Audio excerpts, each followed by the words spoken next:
Stacey Konwiser didn't just work with tigers, she spoke to them. Her colleagues at the Palm Beach Zoo had watched her, time and again, enter spaces filled with 300-pound apex predators and walk away unshaken, even serene. There was something about the way she moved, how she watched and listened before acting. Tigers responded to her. They didn't just tolerate her, they trusted her. That quiet magic earned her the nickname, the Tiger Whisperer. She was more than a keeper. She was a biologist, a conservationist, and an educator. She was fluent in the unspoken language of big cats. And she believed deeply that her work, hands-on, passionate, deliberate, could help protect one of the most endangered species on Earth. But on April 15, 2016, everything changed. What started as a normal day at a peaceful Florida zoo ended in tragedy. Stacey Konwiser walked into the Tiger Night House, a private area behind the exhibits, away from the public, where the animals were fed, sheltered, and managed. She never came out. Minutes later, her colleagues were calling emergency services. Within the hour, she was gone. What happened to Stacey wasn't just a personal tragedy, it was a wake-up call, one that would shake the zoo community, raise questions about safety, and stir uncomfortable debates about how humans and wild animals share space, even in places built to protect them. Born in California and educated at Mount Holyoke College and the University of Massachusetts, Stacey had a background in both biology and conservation. But it wasn't the degrees on her resume that made her exceptional. It was the way she applied them. She joined the Palm Beach Zoo in 2013 as the lead keeper of big cats. The role was more than just feeding animals or cleaning enclosures. It required deep behavioral knowledge, calm under pressure, and physical courage. Stacey brought all that and more. She took special interest in the Malayan tiger, a subspecies so rare that fewer than 200 remain in the wild. The zoo had 4 of them, sleek, striped predators with instincts honed over thousands of years. Stacey worked daily to monitor their health, enrich their environment, and build trust.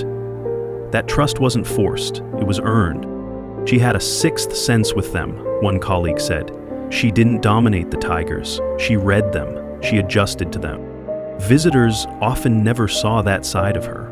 They saw her during educational talks, standing confidently in front of the exhibit, sharing stories about the tigers, personalities, diets, quirks. They didn't see the hours of behind-the-scenes care, the planning, observation, and restraint it took to keep both animals and staff safe. And that was always the balance, passion versus risk, engagement versus danger. Friday, April 15th, 2016, was supposed to be routine. Stacey was preparing for one of her last Tiger Talk presentations.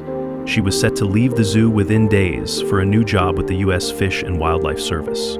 It was a prestigious step forward in her career and a testament to the impact she'd made. That morning, she entered the Night House, the indoor area where tigers sleep and are shifted between spaces for cleaning and feeding. Zoo policy, like many accredited facilities, had strict protected contact rules. Staff were never to be in the same space as a tiger unless there were secure barriers in place. Tigers are not pets. They are unpredictable, fast, and capable of killing in seconds. Yet somehow, Stacey ended up in the same space as a 13-year-old male tiger named Hati. Timing features, there was no audience, no show, no dramatics. But something went wrong. Possibly a gate left open, possibly a miscommunication. It was a matter of seconds. Hati reacted. And Stacey, for all her experience, had no way to escape. Colleagues tried desperately to help, but they couldn't enter the enclosure without putting themselves at risk. Tranquilizers were prepared. Authorities were called. But by the time the area was secured, it was too late. Stacey had suffered fatal injuries to her neck and upper body. She died before she reached the hospital. News of Stacey's death made national headlines, but in the zoo community, the impact was even deeper. This wasn't a case of neglect or reckless showmanship. Stacey wasn't performing a trick. She wasn't taking unnecessary risks. She was doing the work she did every day, carefully, intentionally, and she was beloved not only by her team, but by the animals she served. Still, the questions came swiftly. Why was she alone in the night house? Did she bypass protocol? Was there pressure to cut corners? Did the zoo's policies adequately protect staff? An investigation by the Florida Fish and Wildlife Conservation Commission and OSHA found that Stacey entered a space without ensuring the tiger was safely contained. It was a violation of internal policy. But many within the zoo world pushed back on the simplicity of that explanation. She knew those tigers better than anyone, a fellow keeper said. If she made a mistake, it wasn't out of carelessness. It was because the system didn't make it foolproof. Zoo faced intense public scrutiny. Critics demanded changes to protocols. Some asked why tigers were still in captivity at all. Online forums lit up with debate. Defenders of Stacey, defenders of the zoo, advocates for animal rights, and behind all the noise, a simple, devastating truth. An experienced, passionate, dedicated professional had lost her life. Stacey's death wasn't the first time a big cat had killed a zookeeper, but it was one of the most high-profile in recent years, and it sparked something larger. Zoos around the world revisited their safety protocols. Some adopted stricter barriers. Others increased training and communication standards. The Association of Zoos and Aquariums, AZA, which accredits U.S. facilities, emphasized the need for clear, consistent, protected contact procedures.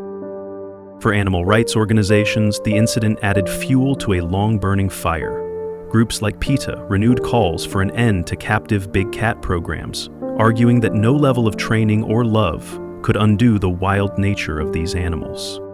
Even those within the zoo world were forced to reflect. We're not just caretakers, one senior keeper wrote in an op-ed. We are stewards of risk. We work at the edge of control every day, and we can never forget what these animals are capable of. Stacey Konwiser was more than her final moment. She was a voice for the voiceless, a scientist, a teacher, a woman who saw beauty and complexity in the eyes of an animal others feared. She had dreams that stretched far beyond the fences of the Palm Beach Zoo.